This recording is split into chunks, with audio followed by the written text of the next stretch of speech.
Hi everyone, I am Brittany, the Cosmic Lunar Soul. Welcome to my channel. If you are new, welcome back to all of my subscribers.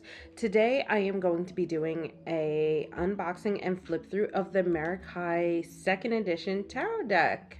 I kickstarted this back in May. This was the tier that I got was $50 and it includes the tarot deck, an altar cloth, a pin, floral stickers, and then some recipe cards. So I think this is going to be all of the like little extra things. So let's go ahead and get this open and I'll be right back.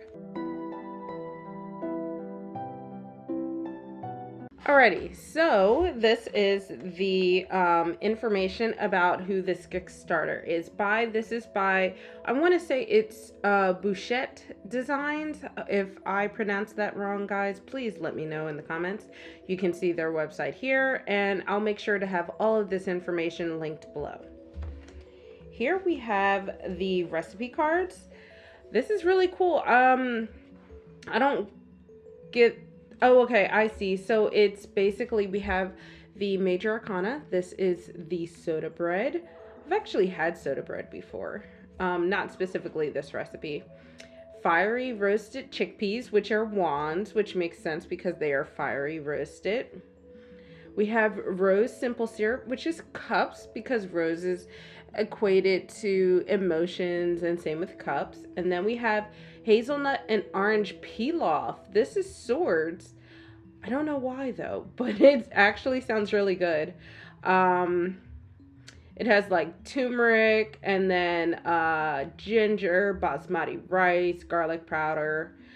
So that kind of actually sounds very delicious.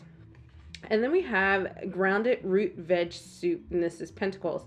This makes a lot of sense because it's root veggies, and you know, roots and earth and groundedness is very much associated with pentacles. So these are the recipe cards. And then we have some stickers. So I see this is high gloss. You can see that in the light there. And then this one is like a matte-ish, semi-matte sticker. They're quite lovely. This is a, I'm holding it upside down. This is like a crystal with some flowers around it, and this is that same flower. So one of these will make its way to my water bottle. I don't know which one yet, but let me know, guys, which one should go in the water bottle, left or right. Put your votes in the comments. And then we have the enamel pin. So if you look at it, it looks really dull. So I was just like, oh my God, what is going on? It's hard to tell, but you see that, like, you can see like some of the blemishes on it. It has the acrylic like coating on it. So anybody else who gets this Kickstarter, make sure you peel this off. I'm going to peel it off and I'll be right back. And look at the difference. You can see that shine now. Nice and glossy. This pin will make its way to my cool little crochet witch's hat. You probably have seen it on some of my talking head videos. And yeah, so I have another pin for my collection. I don't know which way's up, right, or not, but it's quite a lovely pin. It's just like a little crystal. Here we have the altar cloth. Oh, this is actually quite large. I was not expecting that. Let me move some stuff out of the way. So it's a very thin cloth. See if you can see this. You can see like my hand through that. See that? So it's a very thin cloth, very lightweight, but once it's down flat, and I know you guys can't see all of it in the photo. It's just quite lovely. It has a lot of the motifs that you're going to see in the flip through. A lot of that floral, moths kind of motif happening, but quite lovely. Very thin cloth, so that means it'll fold up nice and tight. Very good for travel, if you like to travel with a altar cloth or a tarot cloth. There are no specific spreads on this, and it's only one-sided, obviously too thin to be double-sided, but still really nice. It has nice serged edges, so I don't think it will fray on me anytime soon. And yeah, just another nice altar cloth for the collection. Next, we're going to get into the unboxing. I'm going to go ahead and get this off. And if you want to listen to some ASMR as I unbox, go ahead and feel free.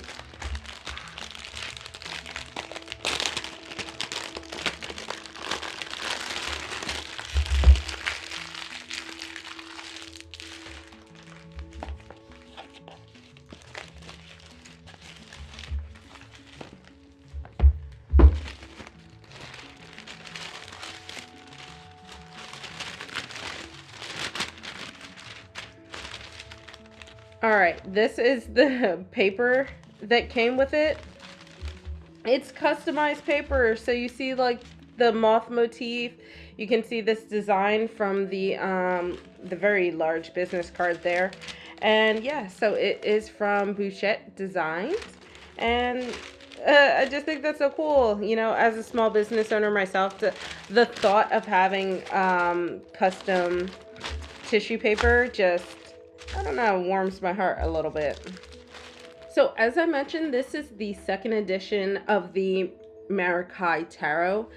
The box is actually quite gorgeous. So this has a bit of a sheen to it, but the box itself is matte. So all of the designs on the sides and stuff like that are matte. I will say this box is unique in a lot of ways, and I'll talk about it, but it's also standard in a lot of ways. On the side, it has the thumb hole pull out, so it is a regular 2-piece box. I should really learn my box types if I'm going to be telling you guys about this. The back is where this box gets interesting. Traditionally, tarot cards will show like 3 or 4 cards from the deck on the back, but this does not do that. So on the back, you just kind of have the name. It explains that it's the second edition.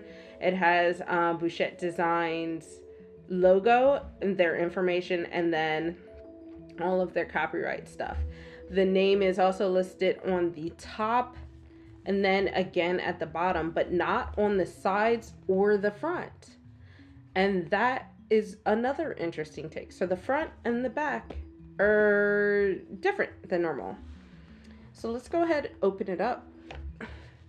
Very sturdy box. The design does not go into the interior on the lid. I'm going to go ahead and pull the cards out.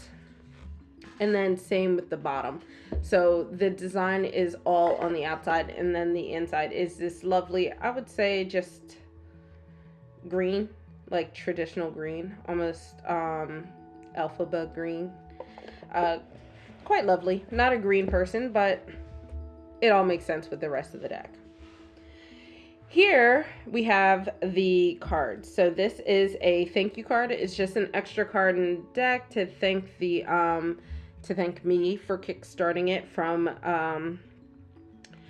the owner of Bouchette Design. And again, I'm gonna have all of the information below. So if you want to follow this artist, make sure you do so. Quite lovely. And of course, this is their second edition, so they're going to have amazing things coming out in the future. Here is the back of that. I assume this is going to be, yep, the back of the cards. And we'll get into all of that in a bit. So I'm going to go ahead and set this off to the side. The deck came fully cellophaned. This is very rare. I feel a lot of decks usually only have the little like small band, the small sleeve that goes around it, and you tear that off. So I'm gonna go ahead and get this open, and I'll be right back. All right, the cards are open.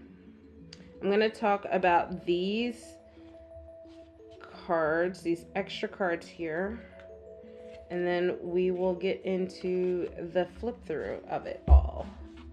So I'm gonna go ahead and set these off to the side.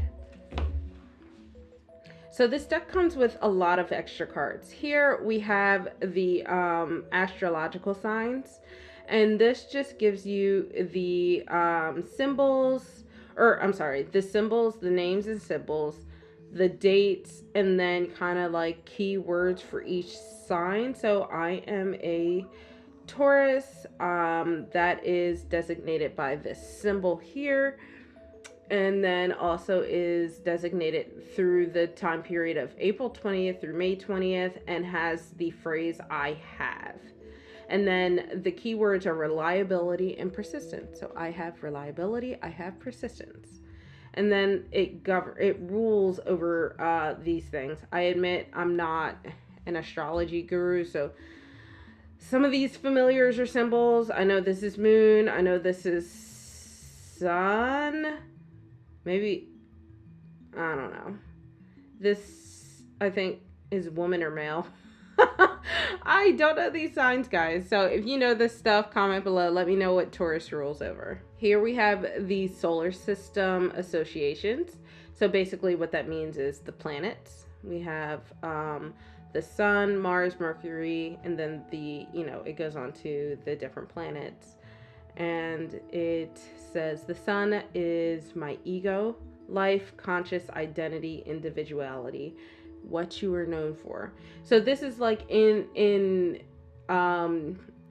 astrology, this is your sun sign, your Mars, your Mercury, what that actually means. This is actually really helpful to me because I don't fully understand this stuff. I understand sun sign, moon sign, and rising, but not the planets. I get a gist of Mars because I know the folklore around Mars, and I get a little gist of like maybe Jupiter. I don't know. I'm lying to you guys right now as we speak. So this is crystal associations of it looks like the major arcana.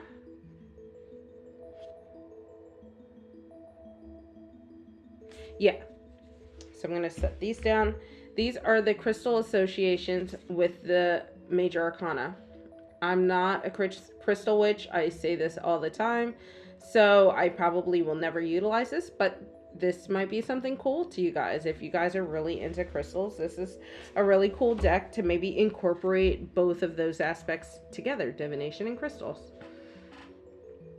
So we talk here about the planet and the elemental associations for the major arcana.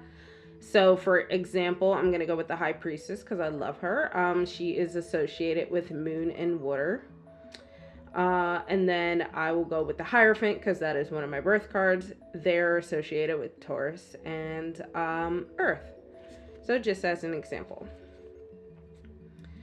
Then we get into like, this is like a very quick cheat sheet. So there's no guidebook. So instead you have these cards here that explain the meanings of the cards. They just have keywords for the upright and reverse. So looking closely, you can see here for the Fool, we have the upright is in this pinkish, and then the reverse is in the white right below it. Very interesting take on a guidebook.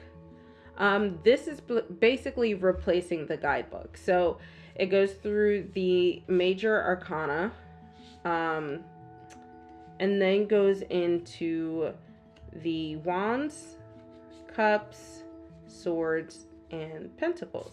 So what I like is that they squeezed every single card in a suit onto one card. That's actually really helpful.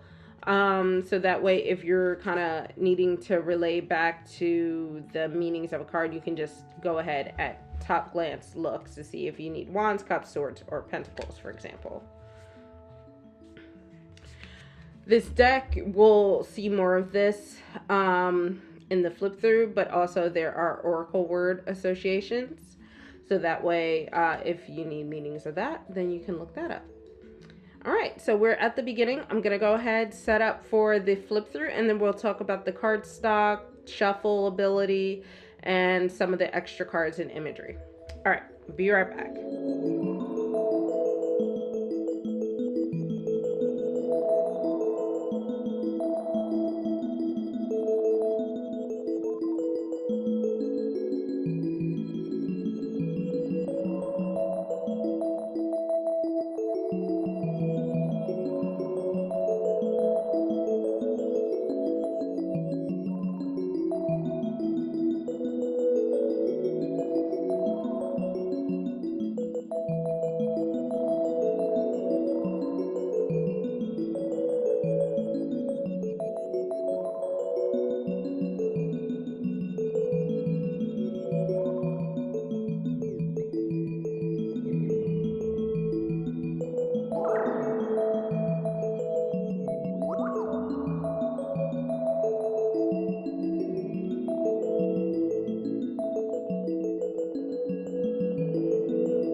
So let's talk about the imagery of the cards. You can see that it follows a sort of pseudo Rider-Waite-Smith imagery, but not very closely. For instance, you know, we do have the classic hermit with the lantern and the moon. The star card here is a lot darker than star cards usually are, you know. Going into this, like for instance, the Eight of Wands kind of does mimic a little bit of that Eight of Wands for the Rider-Waite system. But then we get into like the court cards and all of that, and it's very much its own little system. So it's its own thing within the Rider-Waite system. But if we look at the last few cards, so let's look at these last two here. These are yes/no cards. So you can pull these out of the deck and use them when you're wanting to do yes/no readings. And we can see that the yes card is light and airy and daytime, and no is darker and nighttime. And yeah, I think it's kind of cool that there are yes/no cards. And I kind of hinted at it when we were going through the extra cards here, but there are oracle cards on top of the tarot cards. That is not too unheard of. There are extra cards in tarot decks a lot of times. Usually it will be like one or two, but here we have 1, 2, 3, 4. We have 6. So we have aspiration, we have apathy, we have seclusive,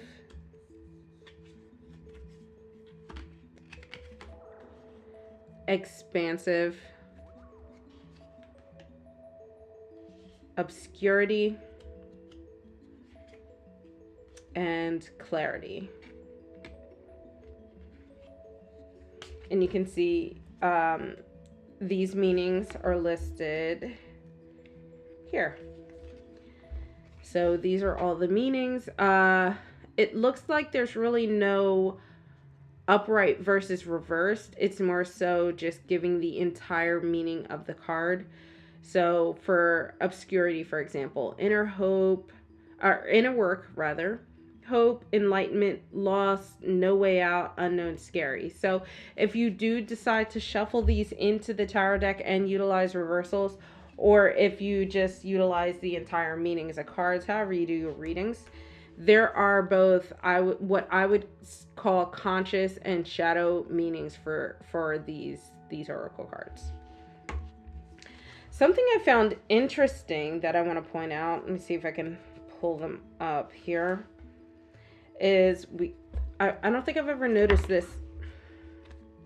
I don't think I've ever noticed this in a tarot deck, is that after the tens, generally you start off with the page, but in this, the way the deck is ordered, it's king down through page instead of page up through king.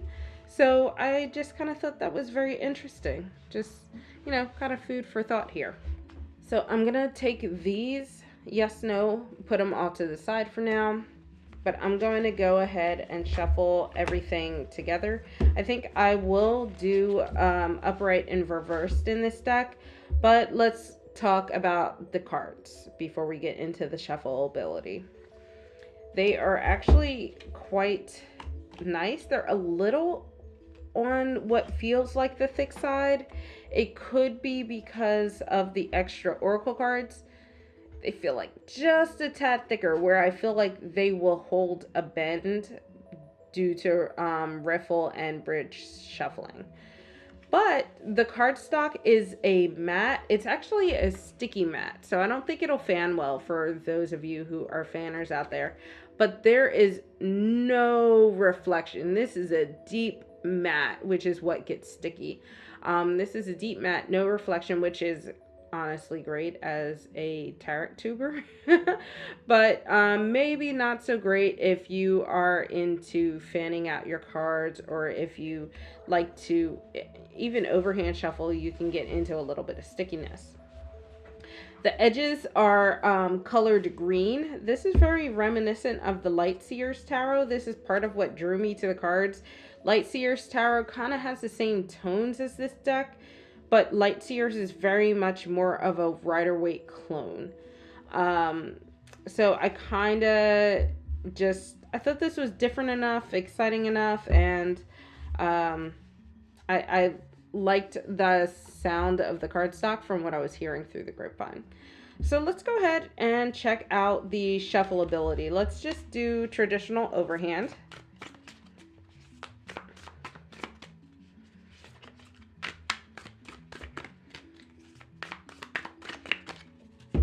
It is quite sticky. You could see that I am pulling chunks when I'm doing the overhand shuffle, but I will say new decks tend to be a little stickier, so I'm thinking with more regular use this will loosen up. It'll de-stickify. Let's see how it riffle shuffles. Not too bad. You can already see that the edges won't hold up to a lot of rough shuffling. You can see that there.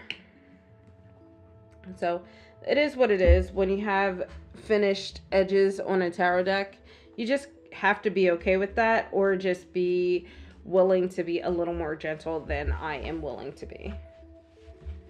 All right, let's do another one. Whew, that was not very good. Sorry, guys. Hurt my thumb a while back, so I'm still kind of dealing with that. Let's try it again. I'm going to shuffle it with some reversals in there.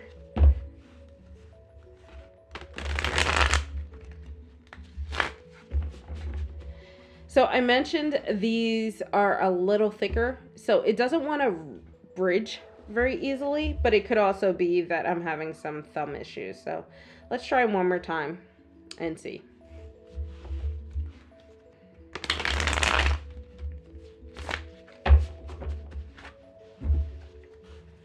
So you can see actually that the cards are starting to create that little bend. You can see this is a straight line here, and it has a little bit of a bend in there. So this is definitely a deck that is going to bend on you.